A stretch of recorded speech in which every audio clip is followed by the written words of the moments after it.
রহমানির রহিম, আমাদের কোনো আনুষ্ঠানিক কার্যক্রম নাই।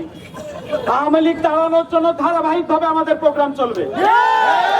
তাহলে যে বন্ধু তোমার নুনো থাকবে না রে, প্রতিনিয়ত প্রোগ্রাম চলবে।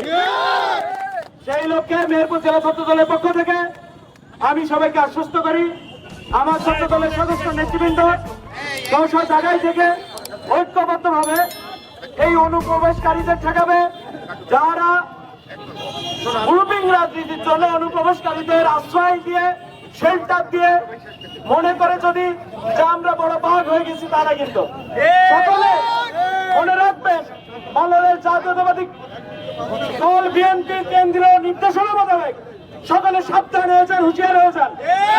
আগামী দিনে কোন চাটুকারিতা দলবাজি, কোন লুটতরাজ চাঁদাবাজি চলবে না, দলে হবে না। সকলে সাবধান হয়ে যান। মনে রাখবেন এই বৈষম্যের আন্দোলনে সকল অপকর্মের বিরুদ্ধে আমাদের লড়াই। তাই সবাইকে ঐক্যবদ্ধভাবে সচেতন হন।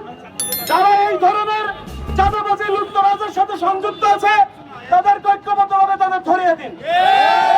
আমরা গাংনীর মানুষ, গাংনীর জনতার এমপি জননেতা জাভেদ মাসুদ মিল্টন ভাইয়ের নির্দেশনা আপনারা সুশৃঙ্খল ভাবে গাংনীতে শান্ত শিষ্টভাবে পরিবেশ রক্ষা করে রাজনীতি করবেন।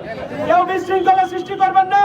যারা বিএনপির নাম ব্যবহার করে চাঁদাবাজি লুটতরাজ করার চেষ্টা করছে, আমি জেলা ছাত্র দলের পক্ষ থেকে বিনীতভাবে অনুরোধ করছি তাদেরকে সকল ঐক্যবদ্ধভাবে ধরে আইন শৃঙ্খলা বাহিনীর হাতে তুলে দেন। না আমাদেরকে জেলা ছাত্র দল সর্বদা প্রস্তুত আছে, আপনাদের পাশে আছে। সকলকে ধন্যবাদ জানিয়ে আমি আমার সংক্ষিপ্ত বক্তব্য শেষ করছি। বাংলাদেশ জাতীয়তাবাদী ছাত্র দল এই মুহূর্তে আমাদের কাছে বক্তব্য নিয়ে আসছে।